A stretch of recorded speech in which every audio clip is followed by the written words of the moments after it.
I'm going to move the table a little bit. Okay. We are online. Should I get the College blanket? Prep English class. I'm going to try. I'm sorry? Should I get the cloth for the I was, Are you okay that's with nice. this in Yeah. here, Dennis? What's that? Do you have any problems with this? Yes, but I don't dare touch it now because it's got a live bulb on top of it. So I just supported it with a book. I couldn't figure out how to get these things back into it fast enough. No, but they don't. And there's 3 holes. That's okay. I'll take care of it. Thank you. Okay, we are off and going. I'm going to try screen sharing, but at some point we're going to have to change the screen share and make it work differently. And that will be perhaps a bit of a challenge. Thank you. Our microphone now is wearing a turban. Okay, we've got a number of things I wanted to go through, but we had one of the major critical disasters that occasionally happens. That is, I assigned something online which thereafter disappeared from YouTube. Did any of you get a chance to see it before it disappeared?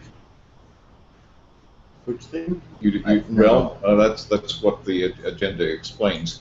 The link to Galahad at Blandings I had given you. It's a wonderful audiobook, delightfully read with all of the character voices and accents and everything. But indeed, it has vanished, as have a number of other audiobook Woodhouse things that had been posted. So that's fine, we'll work around it. Did anybody get a chance to hear it before it was taken down? I didn't. Okay. Now, another one that came up, it came up because we saw it in a vocabulary quiz. We saw the word barcarolle. Oh, yeah. And do you remember what the barcarolle was? It's a piece of music. It's a piece of music.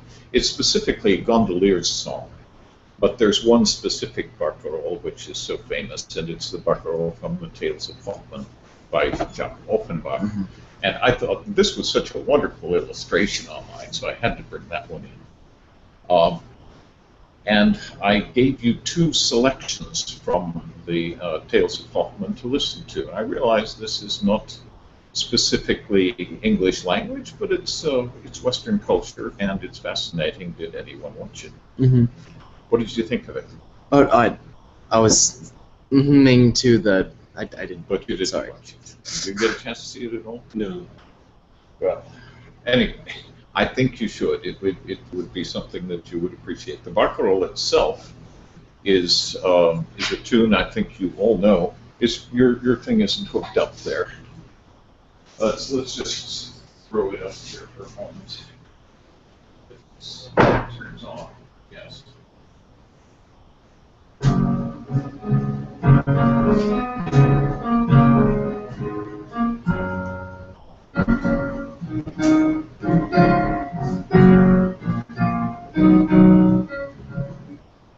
Yeah. The original recording, but you've heard that one before, I think, right? Yeah. That's the barcarolle from Tales of Hoffman, and indeed I gave you both that and the doll song.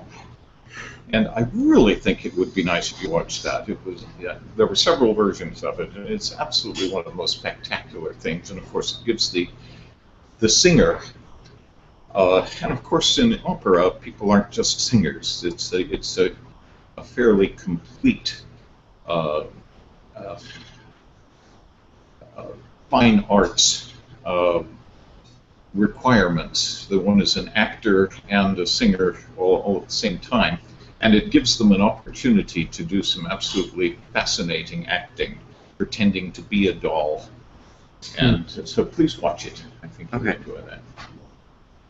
Okay, I left up Western tradition. It's been up there 2 weeks now, and of course that's far too little time to go through the whole thing. And here they are. Can you pull up another chair over here? I'm sorry.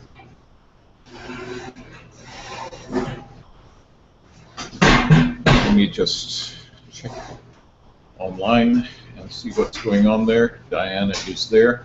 Diana, I'll try to make a point of coming over and checking for questions periodically. If you have any, go ahead and type them in. If you have your microphone, you're welcome to plug it in, but please mute it while you don't have anything to say so it doesn't interfere with things. Okay, let's go back to our classroom here. Now, let me go back a little bit because I suspect that the two of you have actually done the listening. And so tell me what you thought of these excerpts from the Tales of Hoffman. They were good, yeah. Okay. They're quite fascinating. Mm-hmm. The barcarolle, of course, did you recognize the tune? Had you heard it before? I don't think so.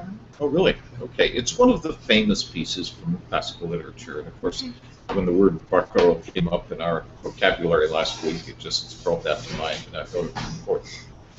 The doll song, of course, is one of the great soprano challenges in the operatic repertoire. So, anyway, everyone watch that. But now the Western tradition, I have had linked for a couple of weeks, but I realized this is more of a 2-semester or more class to watch all of these. There are 50 episodes. But I asked you to choose your favorite period of history and watch those. And what did you choose? Rome, which Rome? is not my favorite, but I didn't know much about it, so I watched some of them. They have 6 videos on Rome, so Very good, very good. And what took place in the ones that you did watch? I watched the 2 about the rise and main age of Rome, which was interesting because Rome went through some very drastic change in its time. The philosophy it had at the beginning, it hardly resembled what they had later, and then I watched the 2 for the decline and fall of Rome, which, again, I need to rewatch them because I wasn't paying as close attention as I should have been. But it was very interesting. Mm-hmm.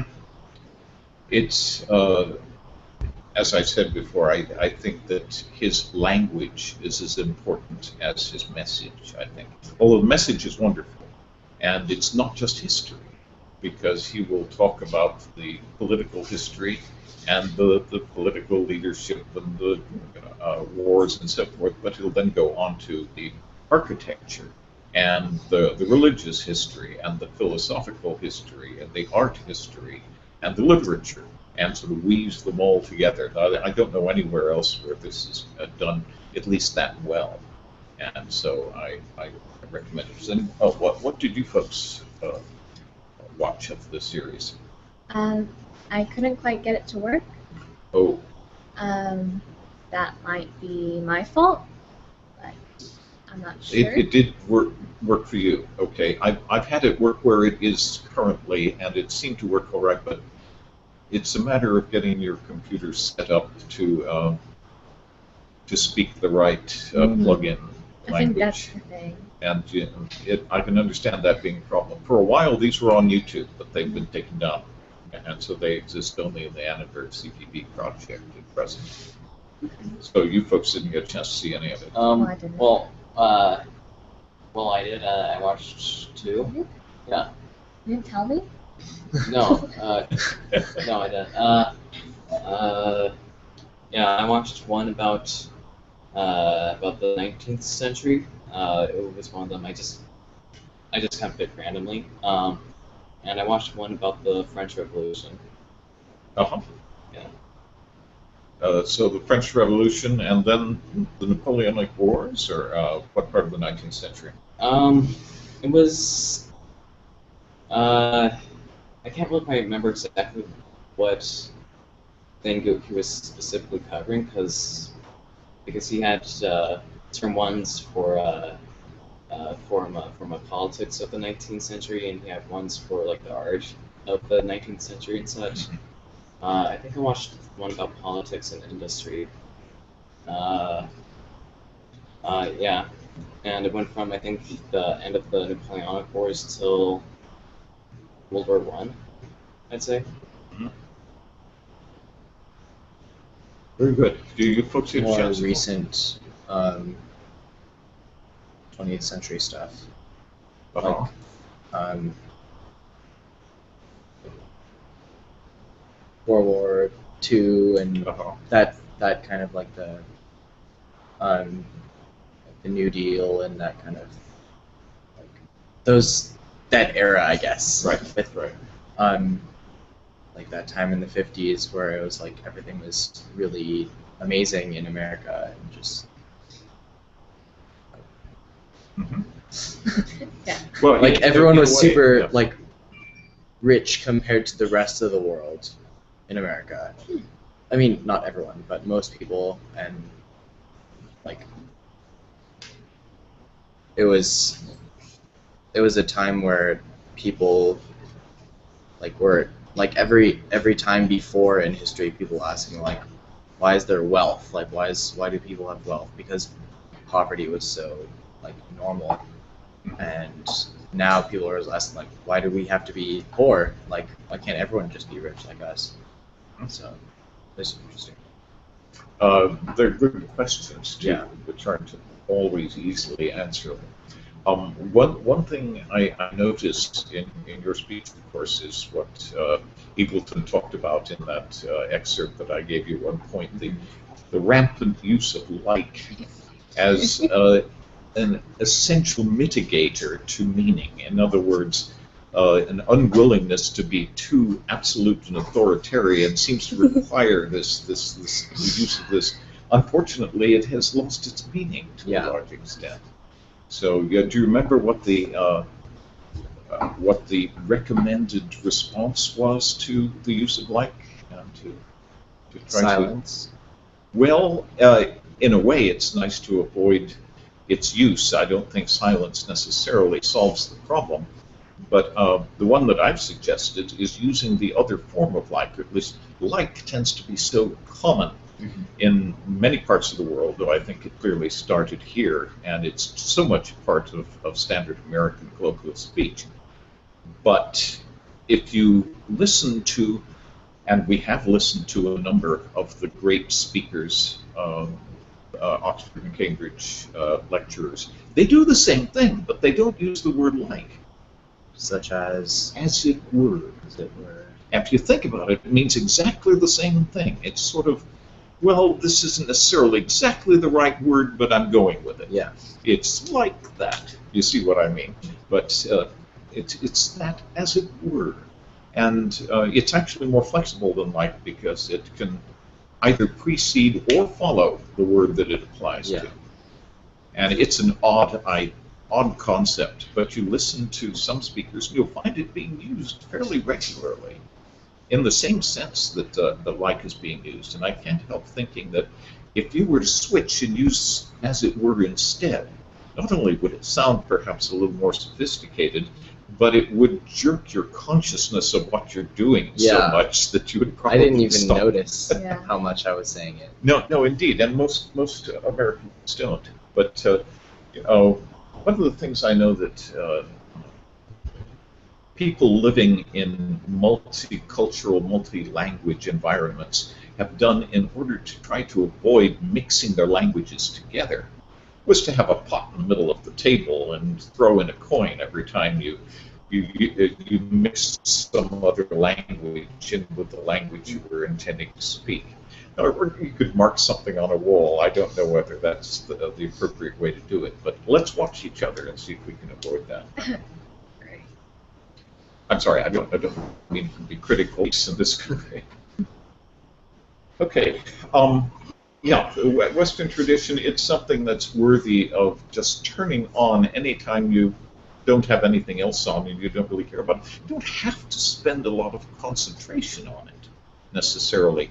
Let the words, let the eloquence just sort of seep into your ears. He does such a wonderful job with that. And I don't know whether some of those lectures or how many of them are improvised, because it appears he doesn't appear to be reading when he's speaking to his classroom. And indeed, I rather suspect that that's pretty much the style of lecture that he gives in any case. So whether it's scripted or not is somewhat unknown. Very much the way it would be with Terry Eagleton or Stephen Fry. You'll find that their scripted language differs so little from their unscripted language that you can't really tell the difference. Okay. And this one I presented last week, but assigned it a little bit later than it was possible for everyone to read it before class. Did everybody get a chance to look at The Journalist and the Homeschooler? Yeah. Tell me what you thought of that. Interesting. It was well written. I understood what he was saying. I read it last week.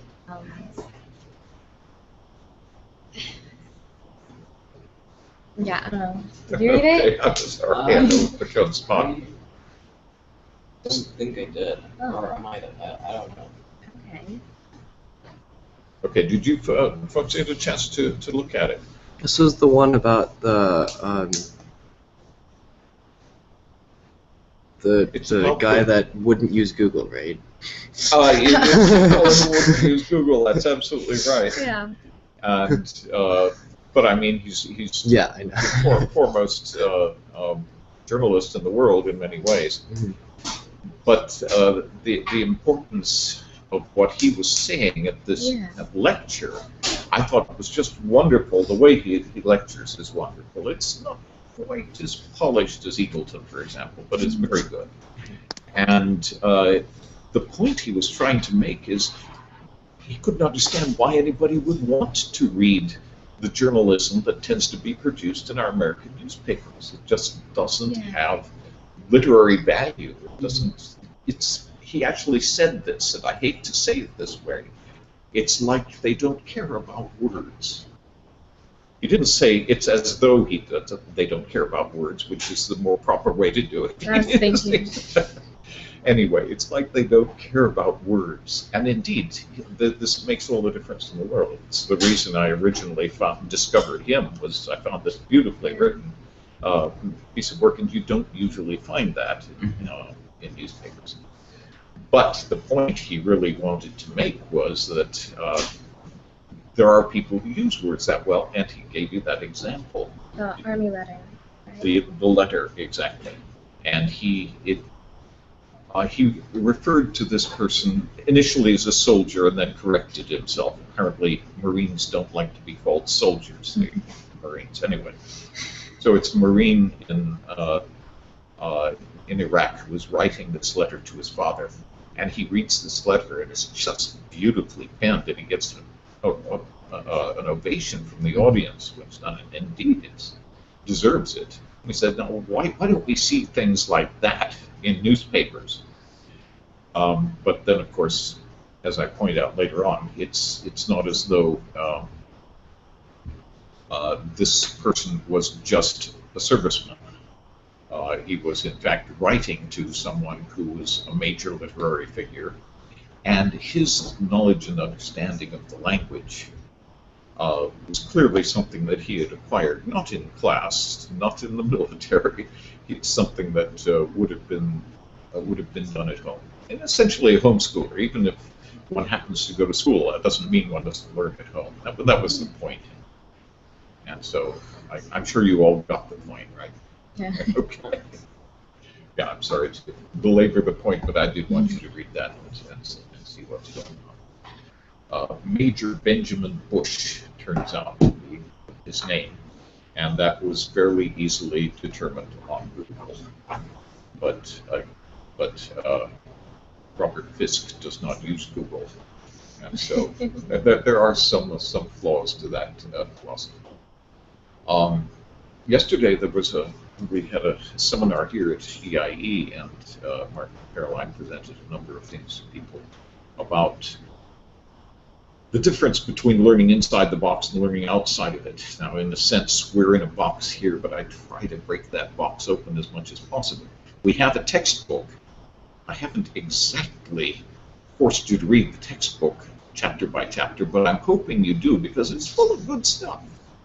But nonetheless, if somebody comes up with something of interest that actually might lead to something you'd enjoy playing around with, then that sets us off in a different direction, which I'm happy to do. But I'd also like you to try to put some thought into that and see if we can't figure out what direction to go next. But, okay. Discussion of projects. One project I missed this week came in yesterday, and I haven't had time to correct it. It's Diana's. But here's Heather's. I don't know if Heather's out here. No, I don't see her. This is a poem, and Heather writes nice poetry and makes an effort to follow standard expected structures. However, in many cases, I think they could be polished into something much better than they are. And so I didn't necessarily require that this time, but it's a good idea to make an effort. For example, here we've used the word rife in order to rhyme with life, and yet rife doesn't have a meaning that fits there at all. And the problem is almost nothing does. You go in the rhyming dictionary and you find about 5 words, and none of them can be made to fit. And so what this teaches you is choose rhymes that have enough examples that you're going to be able to put something intelligent together that sounds as though it was intended, rather than forcing it. And so at the end here, I suggest the beauty never falters, even when given a halter. Well, here we're talking about a dog, so halter to a dog, I suppose, makes sense. But the problem there is, first, it doesn't really rhyme because this conjugation version of the verb has an S on the end of it. And so you can usually get around that by using the verb differently and not conjugating it for third person, using it, for example, with a helping verb. And then it goes back into its infinitive form, and you don't have to have that S on the end of it. And also, of these, halter is clearly the lame one. You know what I mean by a lame rhyme. It's, it doesn't really quite fit. But if you do it the other way around, even put into a halter, his beauty doesn't falter. It works better because the lame rhyme comes first, and you don't know it's lame. And then when you hit the other one, it isn't lame, and it works much better. Does that make sense? Okay. Yeah. But this one, if you like, we can go through it. I know that Dinah's out there, and we should probably do so. The difficulty is I haven't had a chance to go through and read it. I had just too many other things to do. And some of you may have noticed that our online classroom was not very responsive earlier this week. It was very slow, and I don't know if that's been fixed, but it's working better now. Shall we go through this and just read through it and do something with it? What's the vote on that? Sure. Okay, let's give it a try, and it may give us fodder for debate. The ability to reason and communicate thoughts effectively is what differentiates humans from other animals. Whether or not it's best to talk about feelings rather than act upon them depends on how complex or intense the emotion is. Interesting contention. I expect this is a thesis now at the beginning. She's given us the purpose for writing this, and now I expect to see some sort of an example that will undergird that assumption. Cheerful emotions deserve to be spread around by projecting happiness wherever one goes, and by being witty, funny, and kind to others. As a way of showing their gratitude, people may do something good for those who are close to them. Of course, when one has to keep a secret. She missed the word "are" between who and close. Oh, where are we? A few words to the right. Between who who and and close. It says do something good for those who close to them. Oh, very good. There's a missing word there. They're who are close to them. And I guess I just sort of glossed over and stuck it in. Of course, when one has to keep a secret for some reason, it is best to hide enthusiasm and excitement and avoid bragging. Okay? Yeah, indeed, there was that one missing word. Now here we have a coordination. We've got a list. When one has to keep it secret for some reason, it is best to, this is the standing part, and then we have to make sure that everything else fits it, to hide enthusiasm and excitement, and to avoid bragging. It works. It's parallel. Now it's so frequent that you'll find it's that kind of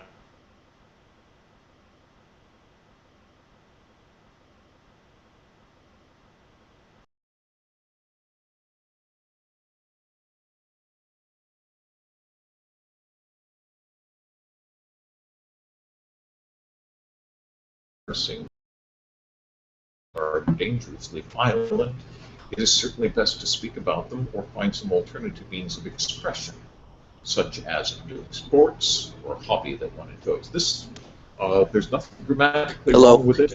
Well, very nice things there. Hi, Elijah. Good you could join us. I've been on for a little while, but it hasn't been working. My microphone hasn't been working, so first time my microphone works. Okay. Have you found, is the screen sharing working all right? Yes, it is. Okay, great.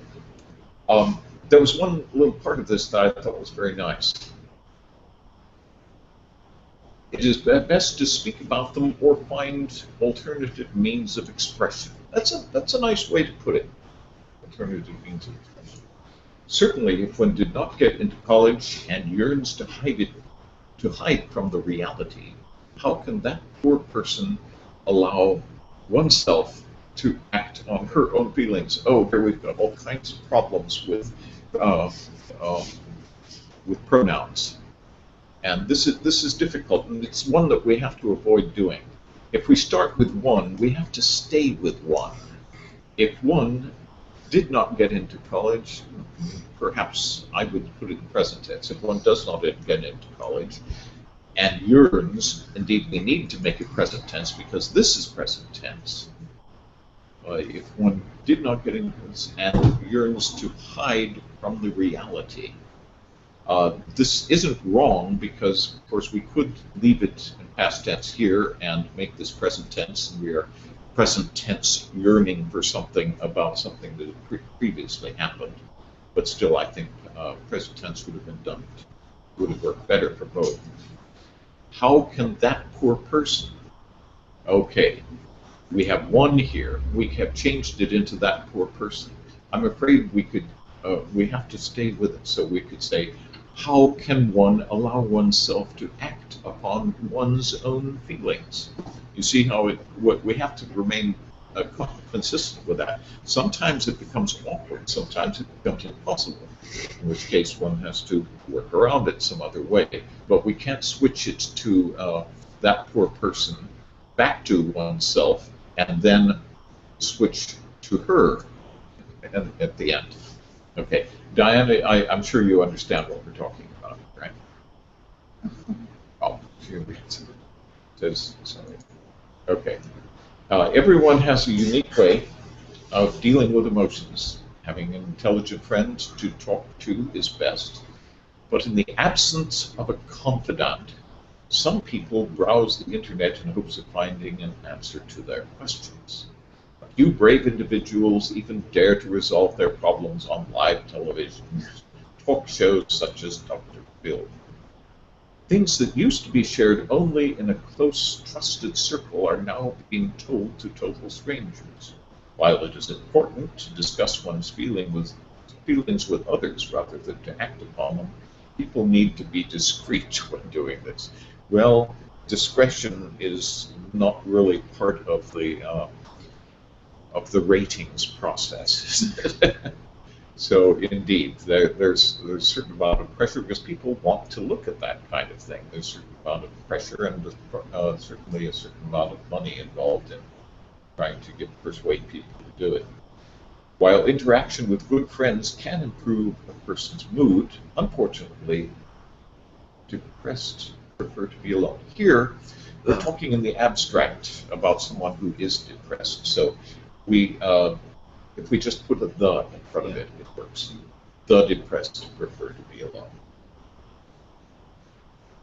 Ultimately, both choices have consequences. Nicely put. Circumstances and intention should determine how effective one's words or actions might be when it comes to one's personal outlook on life. Any sentiment, either positive or negative, can be reversed. I'm not sure that really provides a satisfactory conclusion to the thesis that was originally presented. We're talking there about whether to talk about things or act upon them. And at the end, we end with circumstances and intention should determine how effective one's words or action might be when it comes to one's own personal outlook on life. It seems as though we're riding a different horse on this side of the river than we started. Does that make any sense? So, but it's nicely put together. It's nicely written, and it just has a few little flaws in it. As I said, I haven't had a chance to read this before, so it's just immediate response. Does anybody else have any thoughts on it?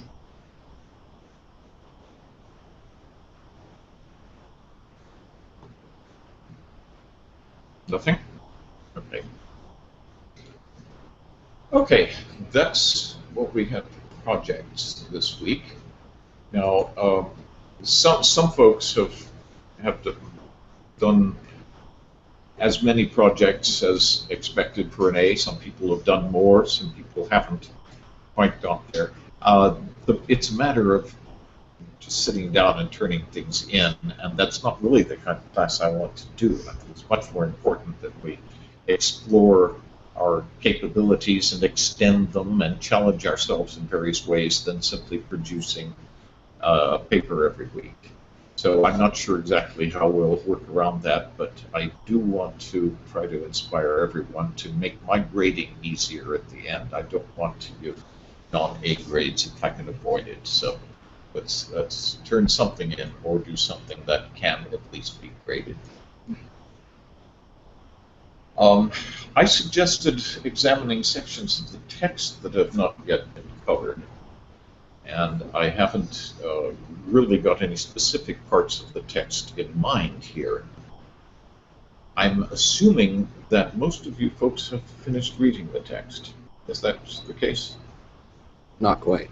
I believe I've assigned it through chapter 9, and there are 12 chapters. So yeah. There's some at the end there. That's about what I've read. Okay. Are there any questions about any of the chapters in the text? Yeah, that's wonderful. Understand it pretty well. Good, good. That's its purpose, and it's serving its purpose fine. We don't necessarily have to dwell on it in class.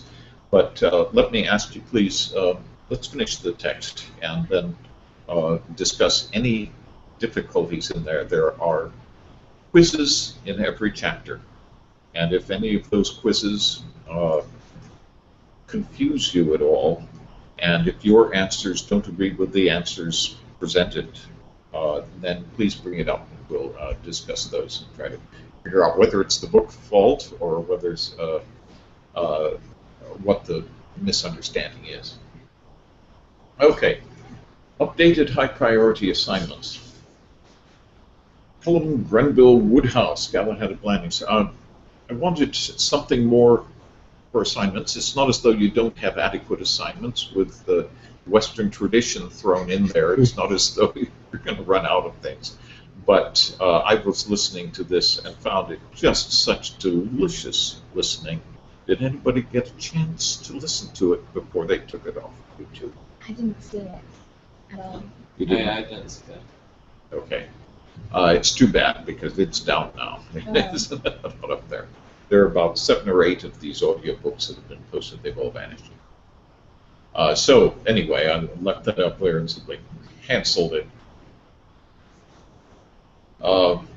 Now, I assigned this. Actually, I gave it the different name. Proverb is the name it's going under at present. This is an algorithmic verb program. And I believe well, it should work just fine. Has anybody downloaded it and run it? I didn't see it on there.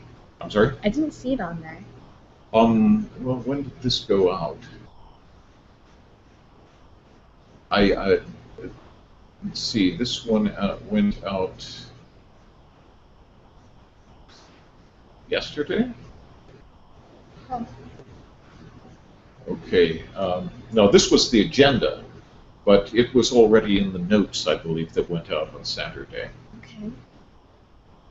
But let's take a look at it, if you don't mind. Here, I have to apologize for the fact that it is not state of the art, this program, but it does seem to work rather nicely. So if you simply click on this, it will give you an opportunity to download it, and it's a zip file. And all you have to do is take the 3 files out of the zip file, stick them in a directory, and run the EXE program. There's no installation involved, it'll just run. And the other 2 files are simply data files, and one of which is a list of the irregular verbs, for example. And that's really all the data that it has at its disposal. Let's give this a try. Now, I'm going to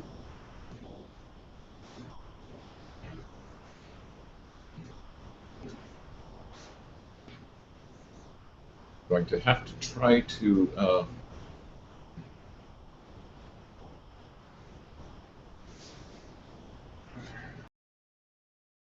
boy, that doesn't appear up there very comfortably, does it? There's nothing I can do about it besides the font. Let's try now to share the screen appropriately.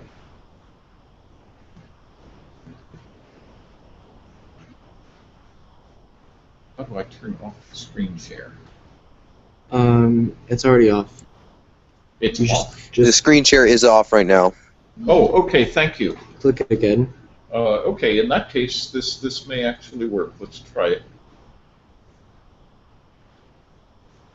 I suspect that, and Elijah, you can tell me whether Yeah. this is the case. Yeah, that I it see it. may not be very readable. Well, I don't know. Yeah, I can see that. I can see that. Okay. Okay, this Screen is. sharing just went off. Sorry. Oh, did it? Oh, that's because I. Okay, let me try it again. Now Okay. minimize the Google. It's back.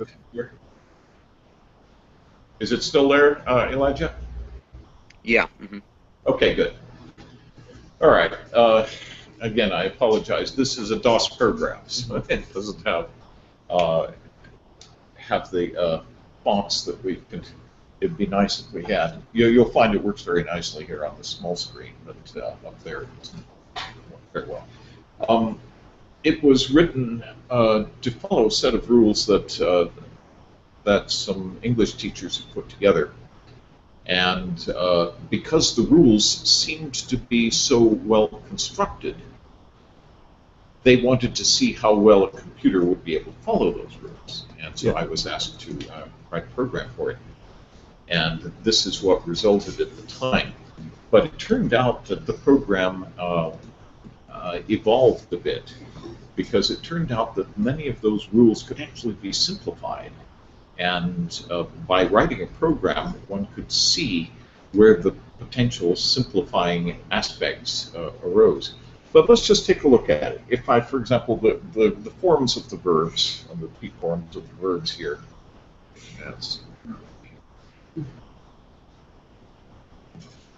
Oh, okay. Key forms of verbs. That's number 1.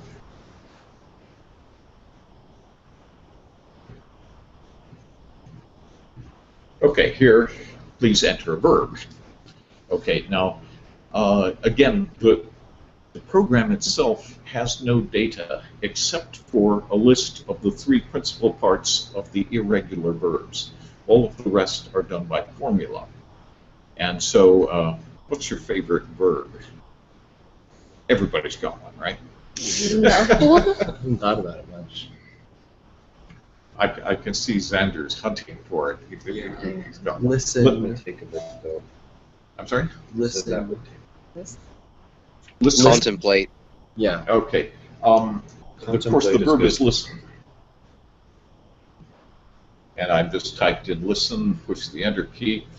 And this is an interesting point. There's one other thing that the program can't figure out, and that is where the emphasis is on which syllable. And in a few cases, that matters. In this case, is the last syllable stressed? No, the answer is no, it is not.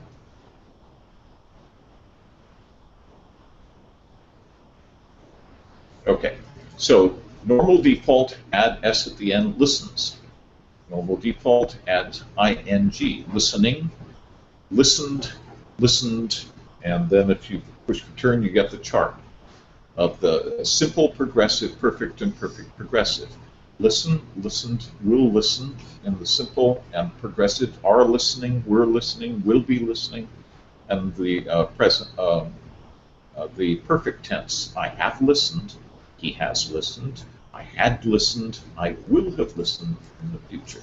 Okay, all of this is, again, done by formula, which in this case is obviously a fairly easy formula because listen is a regular verb. Now, one of the things that's worth understanding about the English language is that it evolves, and you all know that. But what's interesting is the more common verbs tend to be the irregular ones. They're the ones that have had an opportunity to evolve in odd ways, whereas the less common verbs tend to be regular because they follow their rules and haven't been used enough to mutate, if that makes any sense. So if we, there are exceptions to that, of course, but if I take the word go, of course, a very common word, you will see that it is irregular, and it explains here. It's a strong verb, another word for irregular. Past stem is went, and the past participle is gone, and those end up being giving us this rather complex chart. Now, there are an awful lot of Americans, I was listening to one yesterday, who like using the word I have went. Yes, there are people who do it. This person has a master's degree. So it's important to understand that it's in this country, to a large extent, people don't pay much attention. Certainly in unscripted speech, it tends not to be important. But this is correct, and this is what it ought to be. And if, for example, I were to say, I'm going to give you another one. Undergo. Now notice here, undergo is not in your list of irregular verbs, but it's irregular because go is irregular. And so the program actually does understand that and recognizes that there is a recognizable prefix here, and that the actual verb is to go.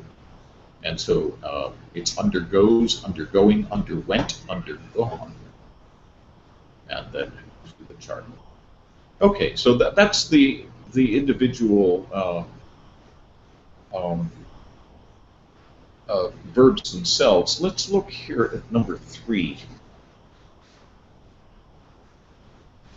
This allows one to put in a verb and define which of a number of different verb phrases you're looking for. So here, for example, let's use go doesn't work for certain things because go is intransitive. What does intransitive mean? It's a moving verb. It is a moving verb, and most moving verbs are intransitive. So you hit that one on the head. Intransitive simply means it doesn't take an object. Okay. So, for example, you don't go something. Yeah. Usually, you don't walk something unless it's a dog. There's so many exceptions to that sort of thing. But you swim. You don't swim something. If you see what I mean. And so verbs of motion tend to fall into that category.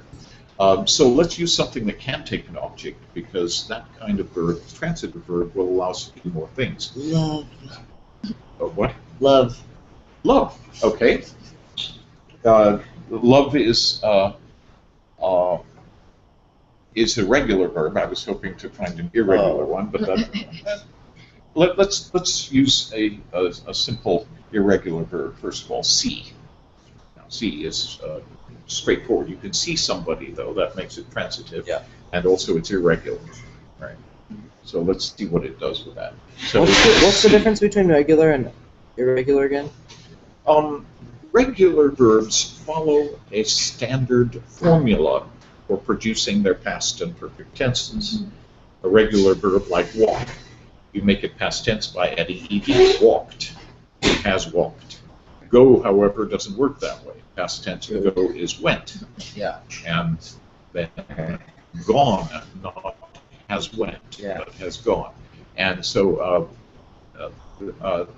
the irregular verbs, and there are only somewhere around 130 of them. That's it for the whole language. And perhaps more importantly, for everybody to understand, is we're not making any more of them. And we haven't been for a couple of 100 years. Isn't that interesting? Yeah. Now, maybe we'll start making a few more. Maybe we'll start changing input into an irregular verb or something like that. But at present, it's nice and straightforward to know that there's a finite number and a memorizable number of irregular verbs in the language. So C is the one. Now we want aspect. We want simple, progressive, perfect, or perfect progressive. Let's go ahead and make this as complex as we'd like with perfect progressive. Voice, is it active or passive? This is one that we can't do with with intransitive verbs, because you have to take an object in order to make it passive. What does passive mean?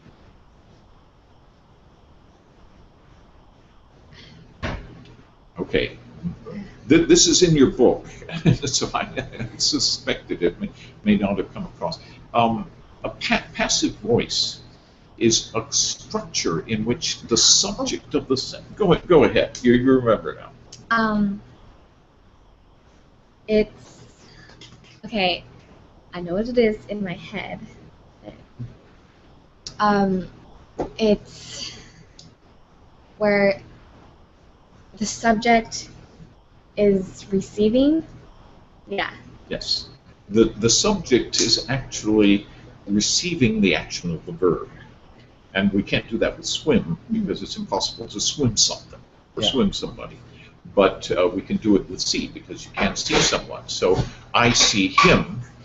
He is seen by me. He becomes the subject of the sentence, but he's the recipient of the action of the verb. And that's what passive is all about. So that's why I put see up here, so we can say, yes, let's make it passive. And then, shall we negate it? That would simply mean putting a not, but you have to figure out where to put a not in the phrase. So let's go ahead and say, yes, let's go ahead and negate it. And what pronoun? Let's just use a he on that. And separable part. Well, if we wanted to, we could add a separable part to the verb. See does accept separable parts. I mean, you can see over something, you can see through, you can, but let's not worry about that.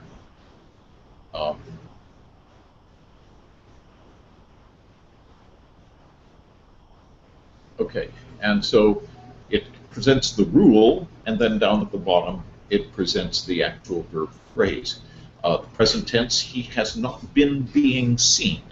Now, you'd probably never say that. But the fact is that if you needed to say that, this is the way to do it. Because it takes the complexity of verb phrase construction to its maximum and determines exactly what it would be. So he will, that puts it in future tense. The will being used for future tense is just one of a number of modal verbs in the English language. He shall, he could, he would, he must, that sort of thing. So he will not, because we negated it, have been, this makes it the perfect tense. Being makes it progressive, and the being seen is the passive part of it. So he will not have been being seen. That's about as complex as you liked it yet. We could now, let's throw in love, and Michael, you can tell us what we want to do with the with this aspect. Simple, progressive, perfect, perfect, progressive. Now, do you understand the difference there? Simple is just straightforward use of the verb. Yeah. Progressive means the ing form. It's not just see, it's seeing. Just love, it's loving. And then perfect would be has loved. And then a perfect progressive would be is being, no, has been loved, sorry. Yeah. Okay, so which would you like? Perfect. Okay, perfect. 3. And passive or active? Let's do an active, shall we? Sure. Just do that before. And negate phrase. Let's not bother with negation. Pronoun. He, she, who. Sure. And, They. okay. Yeah, that's important because it's going to be different. Okay, and I can't think of anything that works with love. Okay. They will have loved. That's future perfect. Okay. Now, is this useful for anything? I think it's useful to understand how to put phrases into a category, so you know what category they're in, and you can also define whether it's correct, whether there's something really going on there that shouldn't be, as long as it fits into one of these basic categories. So I'm just going to take this back to here. Okay. All of these other things are quizzes that you can play around with if you feel like it, but the display sections up at the top use the actual verb construction engine that the program uses.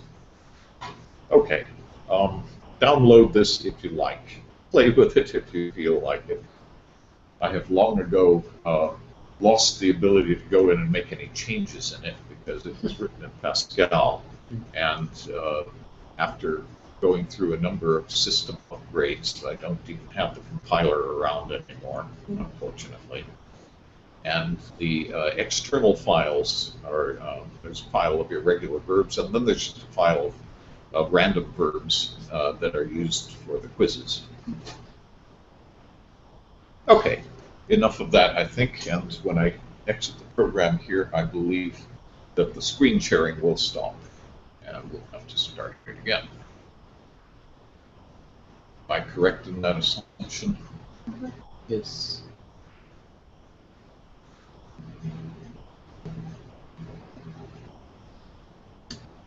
You could click on The screen sharing is gone. Thank you, yeah. I'm going to screen share our classroom again. It's nice to know go out and screen share with a different program. Okay, our screen back, Elijah? Yes, it is. Okay, great.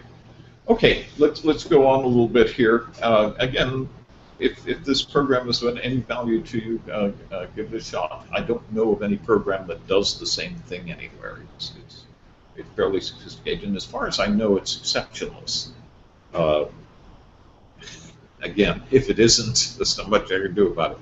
But if you give it an unusual verb, it's got those in there too. At least I tried to put them. What's the past tense, for example, of to shoe, as in shoeing a horse? Oh, Shoed? Shod? Shod. shot. Exactly. Past tense of to clothe. Plaid. Oh, yeah. Is plaid again. Past tense of crow, as in a rooster crowing. The cock crew. Believe it or Really? not, yes. Wow. We've done wonderful things on it. Past tense of to strive. But people say crowed all the time. Yeah. Oh, yes, they do. And in many that cases, incorrect? we have both. In many cases, both are acceptable. I mean, one of the most common ones that we come across here in class all the time is, what is the past tense of to learn? Learned? Learned or learnt. Yeah. Oh, yeah. They both exist. They're both in the dictionary. One is much more common in the UK, and the other is more common. And they're both correct. And there are a lot of cases where both are correct. I always like to use the irregular one if one can. For example, there's some irregular plurals. For example, what is the plural of staff? Staves. Staves. You Yeah. got it. Good for you. Good for you. That's worth a point. Okay. Excellent. All right. Let's just finish off talking about these, and then there's something else I wanted to share with you. Somebody on a video game asked me what the plural of moose was one time. I was like, What? how do you not know this? Yeah. It's regular. The trouble is, it's a noun that's similar to other nouns that have an irregular plural. Yeah. And for that reason. Or sheep. Well, sheep is also irregular in the sense that it's the same in plural as it is in Yeah. singular. But What- moose what's the is similar moose is- to goose, which does have an irregular plural. You see what I mean? Yeah. So Geese. I see a whole I see a flock of herd moose of in. meese going down.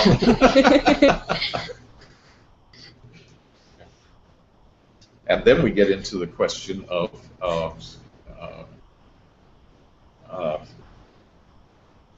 collective nouns. You know what a collective noun is?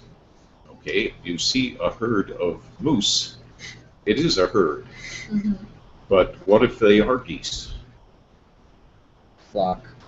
It could be a flock, Yeah. yes. It could be a skein. It could be a gaggle. Oh, yeah. There are actually a number of different ones. It's a skein, if it's flying. If it's in flying specific configurations, it has a different one. How about owls? It's a parliament of owls. How about squirrels? Oh gosh. It's a dray of squirrels. A dray? D-R-E-Y. Wow. There's a whole swatch of these wonderful collective nouns. I always thought pride was one of the cooler ones. Yeah, pride is wonderful. The Pride of Lions. And one of my favorite book titles in all the world. You're probably familiar with a book. It was very popular, and the subsequent movie was also popular. Born Free. Oh. Came out in the 60s, I think. It was about a lioness who was raised in captivity, or at least raised by humans. Mm. And it was a very popular story. And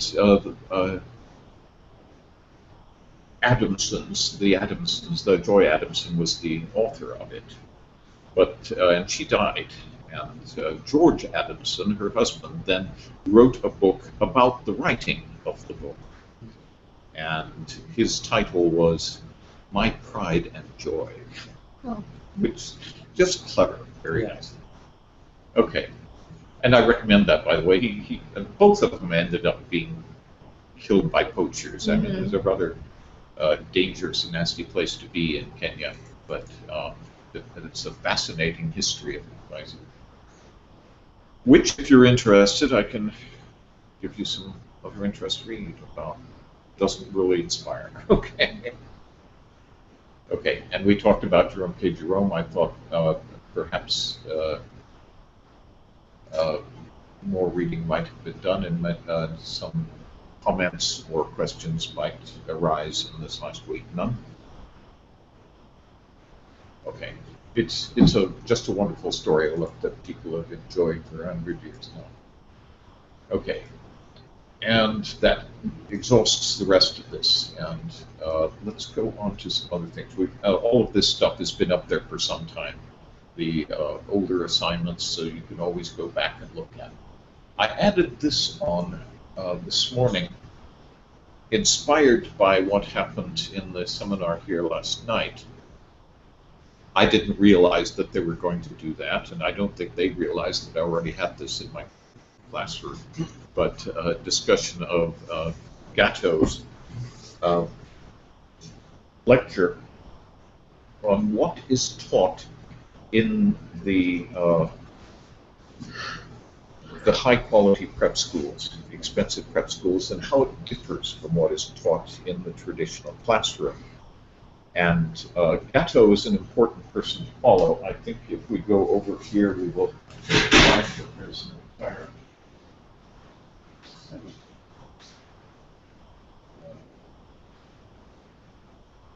I don't see it right immediately, but there's a whole section of books by him in the bookstore there. And he was an award-winning, I shouldn't put him in past tense, though he stopped doing anything. He's had a stroke or something. But he was an award-winning teacher who then essentially eschewed the entire educational system for good reason and wrote a number of books about why it really wasn't retrievable and how it should be done away with and replaced by something different. But this is an interesting lecture, and if you follow this link, you will find a complete playlist of the lecture that he gives. I find it a little bit disturbing that he's such a poor speaker, but apparently he's a brilliant teacher. But the conclusions he draws here, I think, are very interesting. What is taught in an elite private boarding school as opposed to what is taught in a classroom? And one of the very important ones, the first two I think are so critical. No student should graduate without theory of human nature. What makes people tick? I'm not sure how you teach that, but indeed he goes on to explain that literature, philosophy, theology, and law are all aspects of what one needs to understand in order to understand what makes people tick. The second one, of course, is what we address in this classroom, and that is every graduate must have a strong experience with the act of literacy, not just reading, but also writing and public speaking. One learns to convince others of his/her point of view. Now tell me what the major grammatical error is in that. This is taken directly from his lecture. One is her. Exactly, the same thing that we saw in that essay earlier today. You have to stay with the same subject we're talking about. One learns to convince others of one's point of view. Which, Yeah. Well. And indeed, this is extremely important. And apparently, mismatch of pronouns doesn't really detract much when you're talking to Americans. But I suspect it would more if you're talking to people who know the difference. And so I think it's a better idea to get right if you can. This is so critical, so crucial. One's ability to persuade others, to lay a situation out so clearly that conclusions are unavoidable, I think is one of the best ways to do it. And I was persuaded of this yesterday. My daughter wrote a letter in which she describes a situation and presents the facts, and she did it in such a way that I looked at it and said, how can anybody disagree with that? And it's really one of the most powerful things anybody can do is know how to write a good letter or know how to present a good case orally, and they're really very different. As far as I'm concerned, the language requirements are the same and should be the same.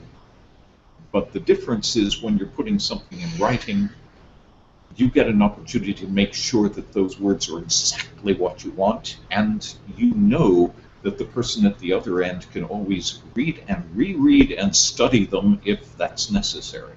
When it's said in a non-recorded environment, it's something that goes over people's heads, is lost altogether, and it doesn't work at all. And so we have to be careful with that. If you say something that is not going to be immediately persuasive in a non-recorded environment, you've lost it. On the other hand, if you're under oath and it's going on to a record, go ahead and say exactly what needs to be said, even if you know you're talking over the head of the attorney who's asking you the question, because it's going to be recorded and can be looked up. Okay, very, very different sort of thing. But this is really so crucial. I'm hoping that everyone in here has gained some of this facility as a result of this class.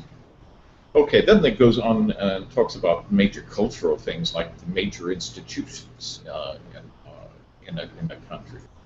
The governmental agencies, non-governmental agencies, and so forth. Politeness, I think this number 4 is extremely important, and it's one that I don't think I've ever seen a problem with as far as homeschoolers is concerned. You look at a typical public school classroom, and impoliteness and lack of consideration is just the rule, at least in my experience. And I've never seen that among homeschoolers, which I think is a wonderful thing, and that's, I think, extremely important. Emphasis on independent work. Interesting point here. This is not really something that's taught in public schools particularly well, largely because it's overshadowed by the need to enforce compliance and conformity. You can't teach a class of 30 students and have them all doing the same thing at the same time unless you manage to teach them compliance and conformity before you teach them anything else. And then, how do you get them to start thinking for themselves after you've killed that off as well as you can? It's, this is one of the hard ones, but this emphasis on independent work is critical. There's a great deal of emphasis now, it wasn't so much a few years ago, but now on collaborative learning, especially in the college level. But most people find it just doesn't work particularly well, because a group is defined by the teacher. You, and you are going to be a committee, and you're going to come up with something on this subject. And in that group, you find one person who really wants to do it well and get it done, a number of others who want to do it either differently or aren't interested and are unwillingly in the class to begin with, and try to get them to work together intelligently. It's not fair on the ones who are capable, and it's not doing very much for the ones who aren't. At least that's the way it seems to work most of the time. I'm not sure what the answer is there. I think collaborative learning is extremely important, but you don't necessarily achieve it by inflicting it upon groups and arbitrarily creating those groups. This is an interesting one too, energetic physical sports. I'm not sure I agree with it entirely, but does anybody have any thoughts on that? Or does anybody have any thoughts on any of the things about which I'm pontificating without necessarily looking at alternative viewpoints? I personally agree with most of them. Yeah. And I agree with number 6 also. With which? I agree with number 6 also. Oh. Personally, I think physical exercise is very beneficial to my whole being. Yeah, it's helpful to everything, really. Yeah, it teaches discipline. It teaches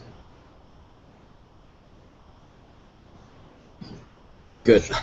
I don't know if it teaches anything Yeah. besides discipline, but it'll keep your body healthier and will help you think.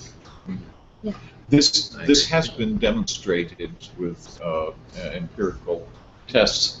However, the part I have difficulty with that is how it can lapse so easily into boot camp mentality, which ends up again heading in the direction of compliance and conformity, and mixing a little bit of torture together with it. So I think one has to be careful with it. Maybe not exactly what they said with energetic physical sports, but just regular physical activity Yeah. and exercise. Or just going for a jog in the morning would be, it's not maybe not as good as other things, but it would definitely be good. Now, what do you think about competitive sports? Is the competition important? Yeah. Competition is important for improving beyond what you would do yourself, in my opinion. In some cases, it has certainly been the case. Historically, there have been rivalries that brought multiple people to levels of perfection that they otherwise would never try to attain. Like So that's certainly- Olympic athletes, for instance. Yeah. I'm thinking I don't tennis think- players, for example, but whenever you've got that sort of one-on-one.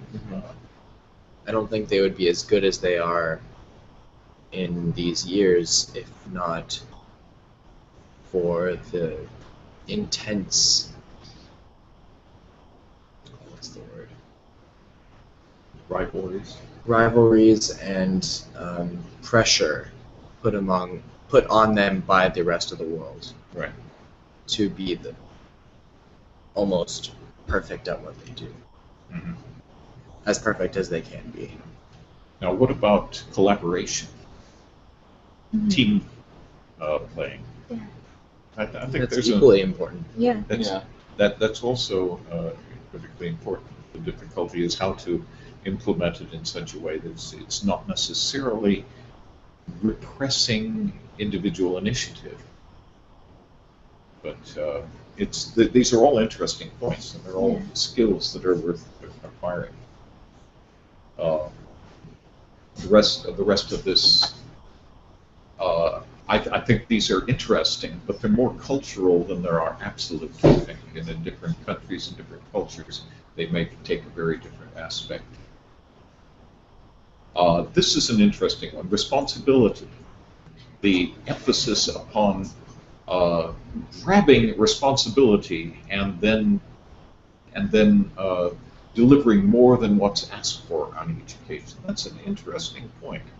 And when I look through most of these, I see the emphasis that was put on education, and I'm sure there's a great deal of overlap here, in the British public school tradition. And the example of that, there are many, of course, but one of the big examples of that is a book called Storky and Company. Has anybody ever heard of it? No. It was written by Rudyard Kipling, whom you may have heard of, about his school days and how he collaborated with a couple of his other colleagues, and they got in trouble in various ways and caused various things to happen, and about which all three of them wrote memoirs. Kipling wrote Storky and Company, then Storky wrote, the fellow whose nickname was Storky wrote Storky's memoirs, and the third one wrote School Days with Kipling. So it's interesting to see it from all of those perspectives. And these come up in there so much. You've got the aspiring to be a prefect, for example, which was a certain amount of responsibility that was given to students who were in charge of other students or in charge of things in one way or another. So there's a lot of overlap there, and I think that that has obviously continued in the private boarding schools, the prep schools that Gatto studied here. But again, I think it's important to understand that this is also indoctrination. It's just not necessarily herd indoctrination. Students are not forced essentially to be sheep. They're expected to be shepherds, but still expected to do exactly what they're supposed to do and to aspire to greater levels of responsibility. Does that make any sense? Does anybody want to take issue with that? That's a large part of what we're doing right here, of course, is trying to discuss issues and make points. No. I wasn't, okay. No, I don't take issue with that. I'm not sure I could because I was thinking about something else. As you're going through this and reading it, I was noticing that the values in this list of 14 things correspond very well with a particular personality type. The Myers-Briggs acronym for it would be INTJ, I think, which is mine. And I don't know, just noticing all the things on there, not entirely, and it might have some others in there as well, but things, I don't know. It corresponds very closely, and I don't see anything from any other types, and I don't see strengths of any other types in there. Okay, what is the type that you called it? INTJ. It's an acronym. The actual meaning of it is, it would take a while to explain. I would be happy to explain it, but it would take a bit. Oh, well, would you mind? Let's look into that. I don't know if you can now. That's fine. The if you acronym is a shorthand. Right. Version What's the for, acronym expansion for? In the new Myers-Briggs version, Okay. they reformed the acronym from its original meaning that they gave it. It is introverted, intuitive thinking, judging. It was originally a shorthand for Carl Jung's cognitive functions, and meant the letters meant the same words, but they actually refer to a particular pattern of cognitive functions. Instead of, introvert meaning that you get energy from inside, which is not what it originally meant. It meant your top function is an introverted one. Again, it would take a bit to explain. But looking at this, I'm seeing, the stereotypes for INTJ and the functions of INTJ laid out in there.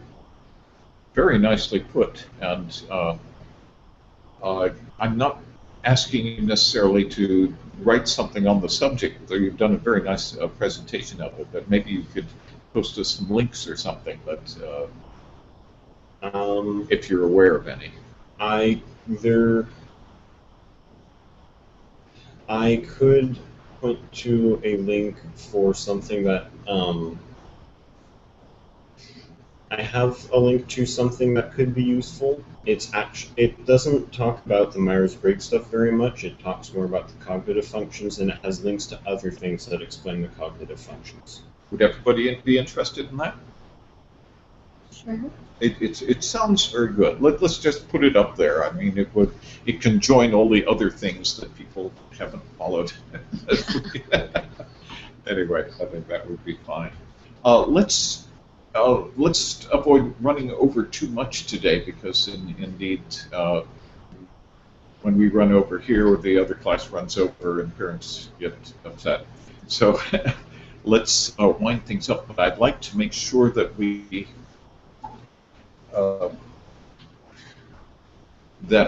have enough to work on for next time. I apologize again for that wonderful audiobook disappearing on us. Would have been nice. There are other similar ones, and there are a lot of LibriVox audiobooks out there, a number of good Woodhouse ones, but they're not read like this one. So that's a bit of a disappointment. So what shall we look at next? Let's define that now. And also, I believe we've only got 3 more classes. I'm not sure of that. I'll have to look at the schedule. We'll probably aim at ending the same time all the other teachers end. Though I don't mind doing another class or 2 if there's demand for it, if we have something specific that we want to cover and want to present. So that's fine. But let's figure out what we would like to finish things up with. We have gone through some Shakespeare this year, but I don't know how effectively we've actually covered it. I've expected you to go through and read it and listen to it, and then we've chosen parts to do in class. Indeed, we can't do much more than that. But do you all feel that you have a good handle on Hamlet and Twelfth Night? I think so. Good, good. Now, I did want to share with you that this summer, actually, it's been up there on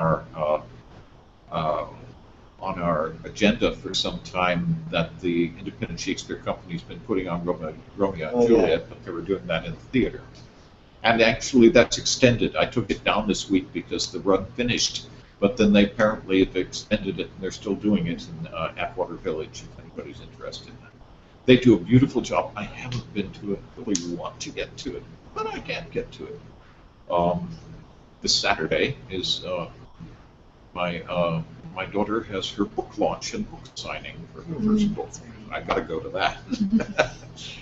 And so. Could we do that for the end of class? If you're interested, by all means.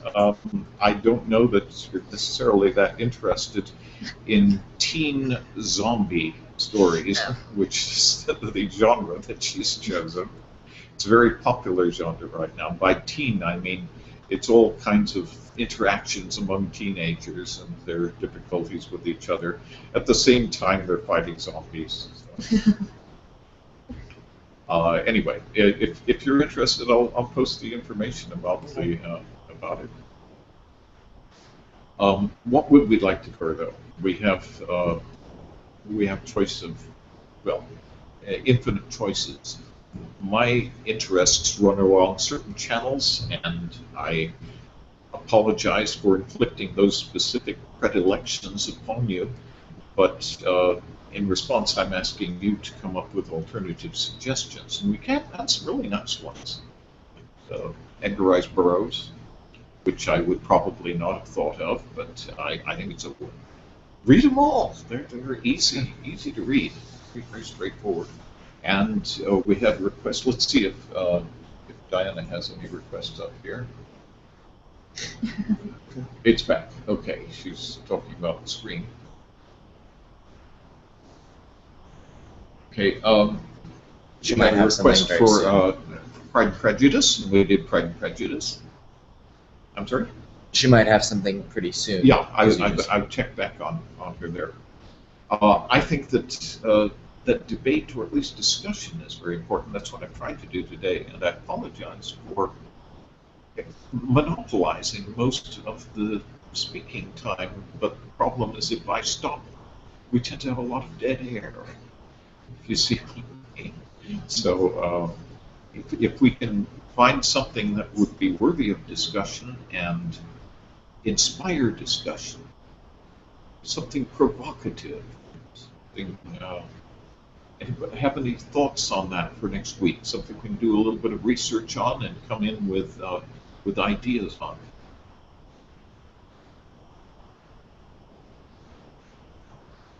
Dead air.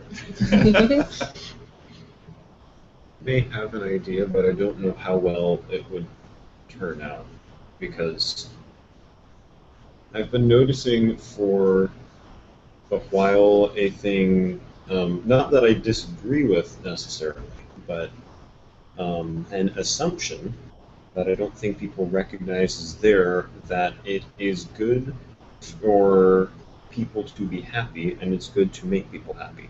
Mm-hmm. And I find it interesting that no one ever says why. Ever. It's just an assumption. This is a very fundamental question, really. Yes, It and it's- brings one back to Epicureanisms and, yeah. It's been bugging me because I don't see a why anywhere, and it seems like it's like people don't even recognize that there is this thing that is unanswered. So I'm that not might be sure how something. well we can possibly address that because it's. That would be what I said. Is I'm But not sure I how like the useful it idea would be. there's certainly some people who exult in being miserable all the time and wouldn't be happy if they weren't. That's an alternative. Yeah. I'm thinking of Marvin the Robot, yes. Well, Marvin's different, I think. Marvin's had it inflicted upon him. He is. Yeah, that's an interesting point. And indeed, what is happiness? And happiness does not necessarily have a direct correspondence with any set of measurable phenomena. It's perfectly possible to be happy in situations that would cause other people to be thoroughly miserable. And so that's another odd one. And then there's perhaps going into the philosophical theme that one sees ineluctably in practically all traditions, one of transcending human thought and human experience and finding something beyond it, but something that clearly doesn't lend itself to thinking analysis because it no longer uses that thought process and transcends it somehow. And you find this in so many different traditions. And argument is that it exists in the Judeo-Christian tradition as much as it does in Buddhism and anywhere else. That just complicates the issue, I fear. But shall we discuss that for next week? Can I suggest that we come in with prepared papers, or at least prepared arguments on one side or the other? Of this topic? Yes. Yeah. You think that would make any sense at all? Let's give it a try, Xander. Okay. It's Sure, a yeah. nice That- idea. that's Let's see very if interesting because I our online folk have don't- any comments on it. I agree with you. I don't see No, she doesn't. that the people always have to be happy all the time. Well, it's a question of definition of happiness, I think, is one. Yeah. Okay, I maybe should more redefine the thing.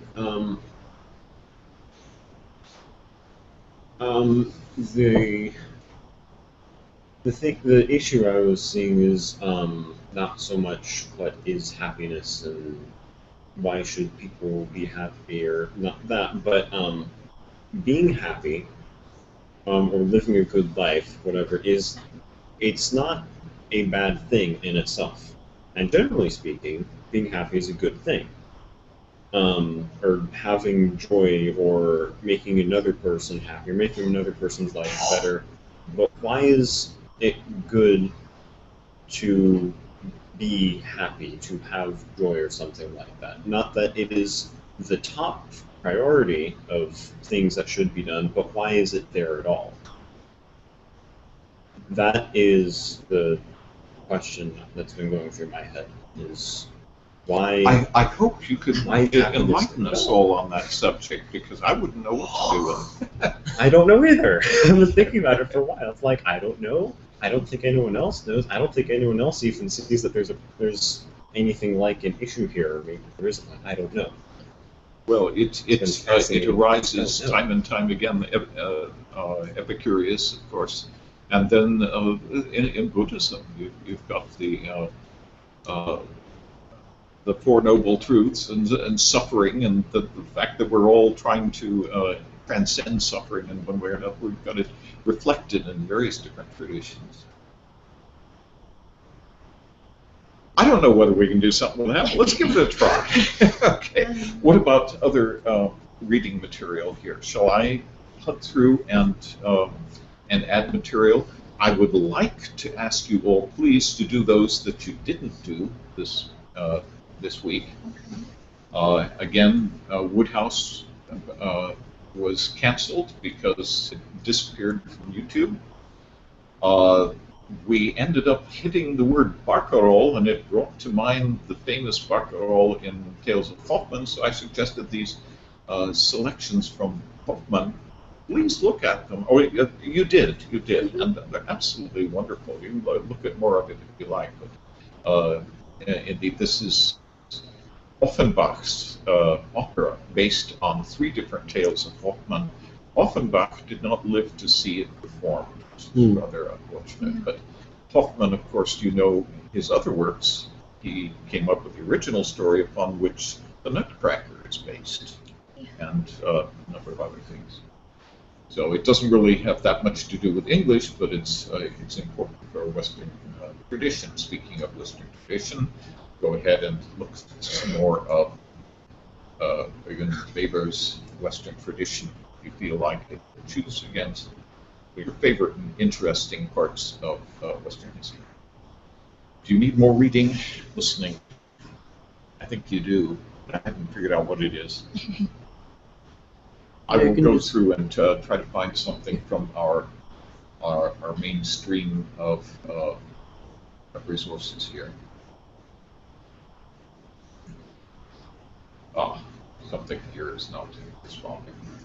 Oh well, it's about the right time for everything to collapse on us. Okay, I will find something there. And please post questions, requests, commentary, critiques, whatever you like in the classroom,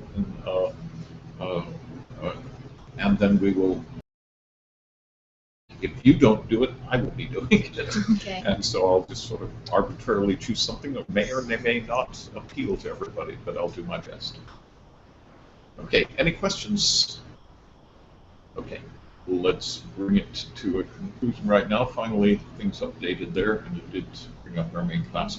Feel free to look through the main class and see if there's something further there that interests you, and indeed look for things that you find conspicuously absent. If there are things that you think ought to be there. Some things I've taken out. Great Gatsby is there. I don't care for it very much, but a lot of people regard it as important. I've taken out Ulysses by James Joyce because it didn't seem quite appropriate, a number of the issues in there. But we can look at any of the major works that you need. Okay, let's bring things to a conclusion this week.